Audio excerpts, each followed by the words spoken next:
Hello dears, ഇന്ന് നമ്മൾ sugar ബീഡ്സും സീക്വൻസും use ചെയ്തിട്ടുള്ള ഒരു അടിപൊളി നെക്ക് ഡിസൈനാണ് നോക്കുന്നത്. നോർമൽ ത്രെഡും നീഡിൽ നമ്പർ 10 ആണ് നമ്മളിവിടെ വർക്ക് ചെയ്യാനായിട്ട് യൂസ് ചെയ്തിരിക്കുന്നത്. വൈറ്റ് കാർബൺ പേപ്പർ യൂസ് ചെയ്തിട്ട് നമ്മൾ വരച്ചെടുത്ത പാറ്റേണിനെ ഫാബ്രിക്കിലോട്ട് ട്രേസ് ചെയ്തെടുക്കുന്നുണ്ട്. അതിനുശേഷം ആദ്യം 2 ഷുഗർ ബീഡും ഒരു സീക്വൻസ് വീതം ഇട്ട് കൊടുത്തിട്ട് 2 സൈഡിലോട്ടായിട്ട് തുന്നിയെടുക്കുകയാണ് ചെയ്യുന്നത്. അതിനുശേഷം അതിൻ്റെ സെൻറ്ററിലായിട്ട് 3 ഷുഗർ ബീഡും ഒരു സീക്വൻസ് വീതം വെച്ച് കൊടുക്കണം. എങ്ങനെയാണെന്നുള്ളത് നമുക്ക് വീഡിയോ കണ്ടു നോക്കാം. ഒരുപാട് അടിപൊളി നെക്ക് ഡിസൈൻസും സ്ലീവ് ഡിസൈൻസും നമ്മുടെ ചാനലിൽ ചെയ്തിട്ടുണ്ട്. കാണാൻ ഇൻട്രസ്റ്റ് ഉള്ളവർ കയറി കണ്ടു നോക്കണേ. ഇതുപോലുള്ള ഡിസൈനിങ് വീഡിയോസ് ഇഷ്ടപ്പെട്ട കൂട്ടുകാരാണെങ്കിൽ സപ്പോർട്ട് ചെയ്ത് കൂടണേ. ഈ ഒരു വർക്ക് കംപ്ലീറ്റ് ആയിട്ട് ചെയ്തെടുത്താൽ നമുക്ക് ആ ജുവൽ നെക്ക് പാറ്റേണിൻ്റെ ഒക്കെ ഒരു മോഡലായിട്ട് കിട്ടും.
ഇനി നമുക്ക് ഈ 2 ലെയറും കംപ്ലീറ്റ് ആയിട്ട് ചെയ്തെടുക്കണം.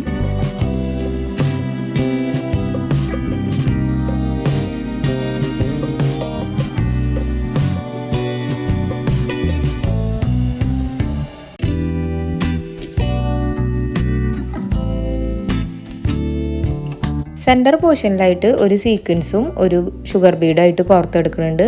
അതിനുശേഷം സീക്വൻസിന് മാത്രം താഴോട്ട് എടുത്തിട്ട് അതിൻ്റെ ഹോളിലൂടെ തന്നെ തിരിച്ച് കുത്തിയിറക്കുകയാണ് ചെയ്യുന്നത്.